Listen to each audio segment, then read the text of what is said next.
Chapitre 14. Le triomphe de la sorcière. Aussitôt que la sorcière fut partie, Aslan dit « Nous devons quitter cet endroit sur le champ. Il servira en d'autres occasions. Nous établirons notre camp cette nuit au gué de Beruna. » Naturellement, chacun mourait d'envie de lui demander comment il avait arrangé l'affaire avec la sorcière, mais son visage était sévère, et les oreilles de tout le monde résonnaient encore du vacarme de son rugissement, si bien que personne n'osa poser de questions. Après un repas qui fut pris en plein air au sommet de la colline, car le soleil tapait fort maintenant, et il avait séché l'herbe, ils furent occupés pendant quelque temps à démonter le pavillon et à préparer les bagages. Avant qu'il ne soit 2 heures, ils étaient en route et se dirigeaient vers le nord-est à petite allure, car ils n'avaient pas loin à aller. Durant la première partie du voyage, Aslan expliqua à Peter son plan de bataille. « Dès que la sorcière aura terminé son travail dans ces régions, dit-il, il est presque certain qu'elle se repliera dans sa maison avec son équipe, et qu'elle se préparera à soutenir un siège. Il se peut que tu puisses lui couper la route et l'empêcher d'atteindre sa maison. Il se peut que tu n'y parviennes pas. » Il exposa ensuite 2 plans de bataille. L'un pour combattre la sorcière et ses gens dans le bois, l'autre pour l'attaquer dans son château. Et tout le temps, il donnait à Peter des conseils pour la conduite des opérations, en lui disant des choses comme ceci: « Tu dois disposer tes centaures à tel ou tel endroit. » Ou bien « Tu dois poster des sentinelles pour veiller à ce que la sorcière ne fasse pas ceci et cela. » Tant et si bien qu'à la fin, Peter demanda « Mais vous serez là vous-même, Aslan? » « Je ne peux pas te le promettre, » répondit le lion. Il continua à donner ses instructions à Peter. Durant la dernière partie du voyage, ce sont Susan et Lucy qui le virent le plus. Il parla peu et leur parut triste. L'après-midi n'était pas terminé lorsqu'ils atteignirent un endroit où la vallée s'ouvrait et où la rivière étalait sur une grande largeur ses eaux peu profondes. C'était le gué de Beruna. Aslan ordonna de s'arrêter de ce côté de l'eau. Mais Peter observa « Ne serait-il pas préférable de camper de l'autre côté, au cas où la sorcière tenterait une attaque cette nuit? » Aslan, qui semblait penser à autre chose, se ressaisit en secouant sa magnifique crinière et dit « Qu'est-ce que c'est? » Peter répéta sa suggestion.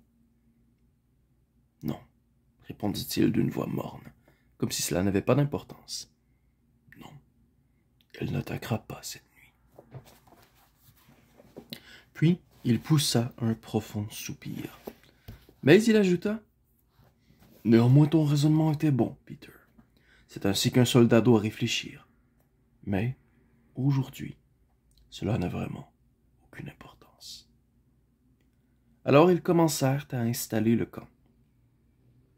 L'humeur d'Aslan émut tout le monde ce soir-là. Peter se sentait mal à l'aise également, à l'idée de combattre tout seul.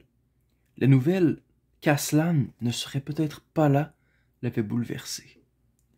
Le dîner fut très silencieux. Chacun se rendait compte à quel point tout avait été différent la veille, ou même encore ce matin. C'était comme si le bon temps, à peine commencé, avait déjà touché à sa fin. Cette impression affecta tellement Susan que, une fois couchée, elle ne put s'endormir. Après être restée allongée un bon moment, comptant les moutons, se tournant et se retournant dans tous les sens, elle entendit Lucy pousser un long soupir et remuer juste à côté d'elle dans l'obscurité. « Toi non plus, tu ne peux pas dormir? » chuchota Susan. « Non, » répondit Lucy. « Je pensais que tu dormais. Susan? » « Quoi? J'ai une horrible impression. J'ai l'impression que quelque chose d'affreux va se produire. »« C'est vrai, parce que moi aussi j'ai cette impression. »« Quelque chose qui concerne Aslan, » précisa Lucy. « Soit il va lui arriver une chose épouvantable, soit il va faire une chose épouvantable. »« Il a eu l'air bizarre durant tout l'après-midi, » rappela Susan. « Lucy, qu'a-t-il dit exactement? qu'il ne serait pas avec nous pendant la bataille? Tu ne crois pas qu'il pourrait s'en aller en cachette et nous abandonner cette nuit, n'est-ce pas? Où est-il maintenant? Demanda-t-elle. Est-il dans le pavillon? Je ne crois pas. Suzanne, sortons et jetons un coup d'œil. Nous l'apercevrons peut-être. D'accord, allons-y. Ce sera aussi bien que de rester éveillés ici. Très silencieusement, les deux petites filles cherchèrent leur chemin à tâtons parmi les autres dormeurs et se glissèrent hors de la tente. Le clair de lune étincelait et tout se taisait, à part le clapotis de la rivière contre les pierres. Susan prit soudain le bras de Lucy et dit « Regarde !» À l'autre bout du campement, juste à la lisière des arbres, elles virent le lion qui s'éloignait à pas lents et s'enfonçait dans le bois.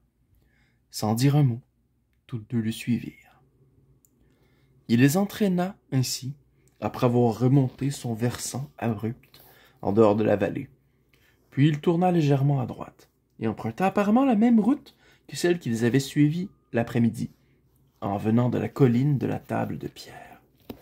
Il les conduisit interminablement, passant de l'ombre obscure au pâle clair de lune, et leurs pieds étaient trempés par la rosée. Il avait l'air, d'une manière indéfinissable, différent de l'Aslan qu'elle connaissait.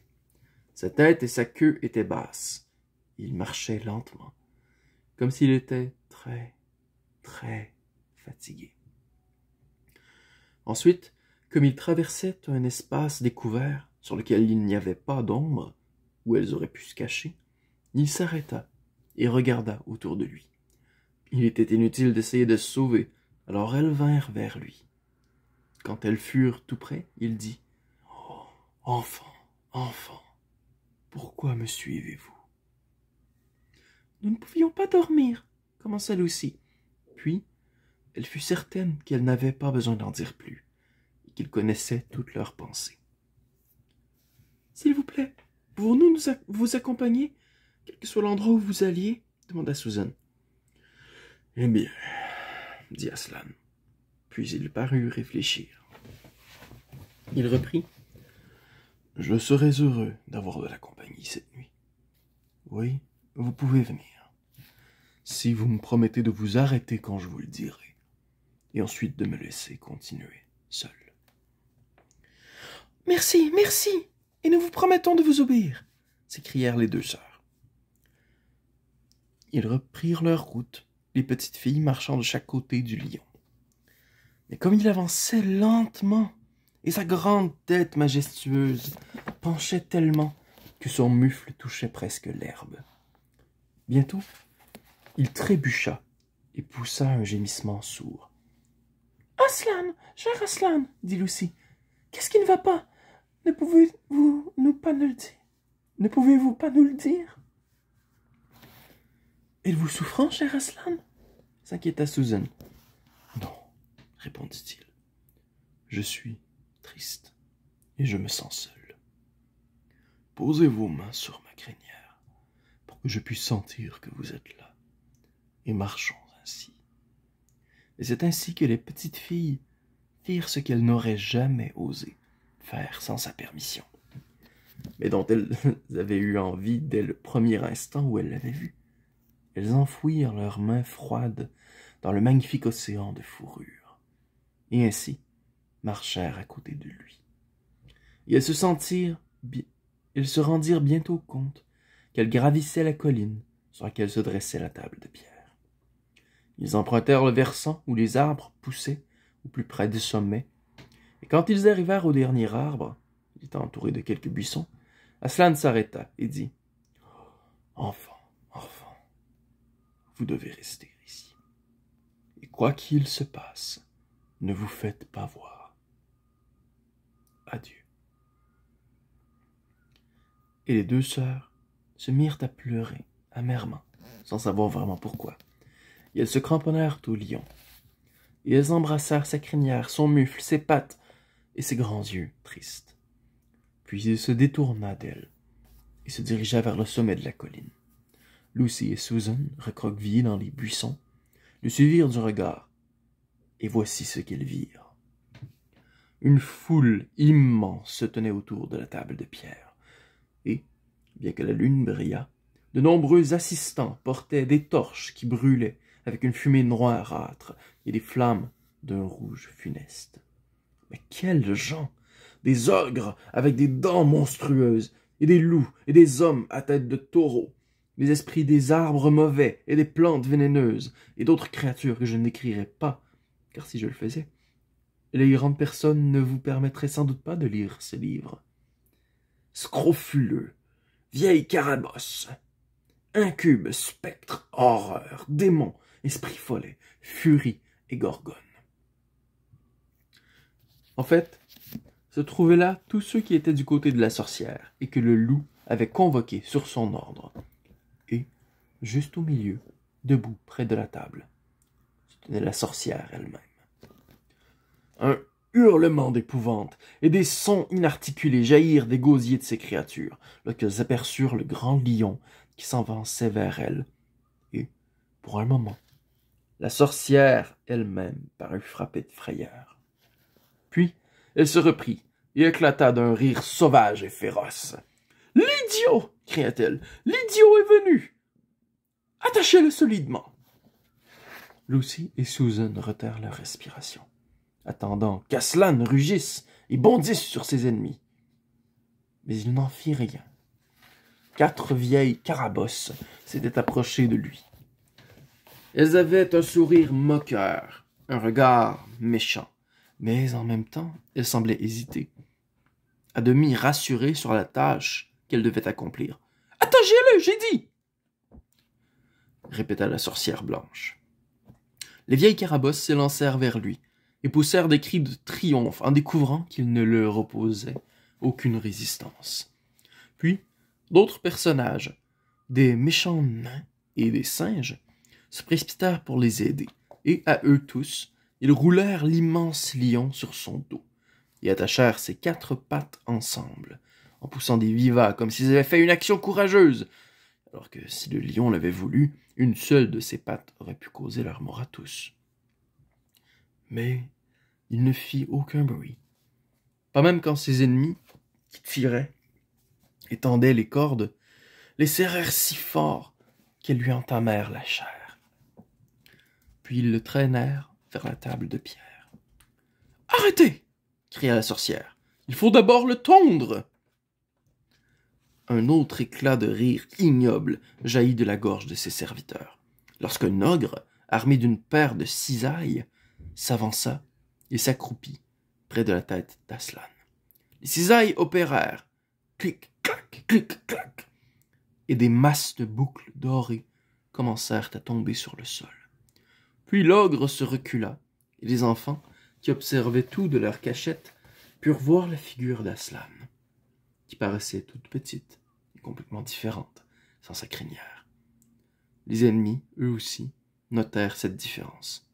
« Eh bien, ce n'est qu'un grand chat, après tout !» cria l'un. « Est-ce de ça que nous avions peur ?» C'est ce que ça fait un autre. Ils affluèrent autour d'Aslan pour se moquer de lui et le ridiculiser par ses quolibets. « Mignou, malheureux matou! Eh le chat, combien de souris as-tu attrapé aujourd'hui? Aimerais-tu une soucoupe de lait, minet? Oh, comment peuvent-ils? » murmura Lucy, avec des larmes qui ruisselaient le long de ses joues. « Les brutes! Les brutes! » Maintenant que le premier choc était passé, la figure tondue d'Aslan lui paraissait plus courageuse, beaucoup plus belle et beaucoup plus patiente que jamais. « Muselez-le !» hurla la sorcière. Et, même à présent, tandis qu'il s'affairait autour de sa figure pour attacher la muselière, un seul coup de ses mâchoires aurait pu coûter leurs mains à 2 ou 3 de ses ennemis. Mais il ne broncha pas, et cela semblait enrager cette canaille. Tout le monde s'acharnait contre lui maintenant. Ceux qui avaient eu peur de l'approcher, même après qu'il eût été attaché, commencèrent à retrouver leur courage. Pendant quelques minutes, les 2 petites filles ne virent plus le lion, tant était dense la foule des créatures qui l'entouraient, en lui donnant des coups de pied, en le frappant, crachant sur lui, en le raillant. Finalement, ces canailles en eurent assez. Ils se mirent à traîner le lion, attaché et muselé, vers la table de pierre. Certains tiraient, d'autres poussaient. Le lion était tellement immense qu'une fois arrivé là, il leur fallut rassembler tous leurs efforts pour le hisser sur la surface de la table. Puis ils l'y attachèrent, très serré, avec de nouvelles cordes. « Les lâches! Les lâches !» sanglotait Susan. « Ont-ils encore peur de lui à présent? » Après qu'Aslan eut été ligoté sur la pierre plate, et ligoté de telle façon qu'il n'était plus qu'un tas de cordes, le silence se fit dans la foule. 4 vieilles carabosses, tenant chacune une torche, se postèrent aux 4 coins de la table. La sorcière dénuda leurs bras, comme elle avait dénudé les siens la nuit précédente, quand il s'agissait d'Edmund au lieu d'Aslan. Puis, elle se mit à aiguiser son couteau. Il sembla aux enfants, lorsque la lueur des torches l'éclaira, qu'il était en pierre et non pas en acier, et qu'il avait une forme étrange et maléfique. La sorcière s'approcha enfin. Elle se plaça près de la tête d'Aslan. Son visage était crispé et tordu par la passion, mais celui du lion était tourné vers le ciel, toujours tranquille, sans aucune trace de colère ou de peur, empreint seulement d'une certaine tristesse. Et alors, juste avant de frapper, la sorcière se pencha et dit d'une voix frémissante: « Et maintenant, qui a gagné? Idiot! Pensais-tu que par ton sacrifice tu sauverais le traître humain?